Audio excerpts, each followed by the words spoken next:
Cleveland, has issued a severe thunderstorm warning for southern Portage County, Stark County, southeastern Summit County, until 7 p.m. Eastern Daylight Time.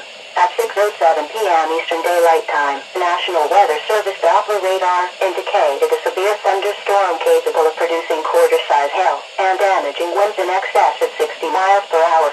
This storm was located near Mobiter and moving east at 30 miles per hour. Additional severe thunderstorms are also moving into northwestern Stark County with winds in excess of 60 miles per hour possible. Locations impacted include Ravenna, Mobiter, Talmadge, Hartsville, Waynesburg, and Moodyville. Alliance, this is a dangerous storm. Seek shelter inside now and stay away from windows. Repeating, a severe thunderstorm warning has been issued until 7 p.m. Eastern Daylight Time for the following counties in Ohio: Portage, Stark, and Summit.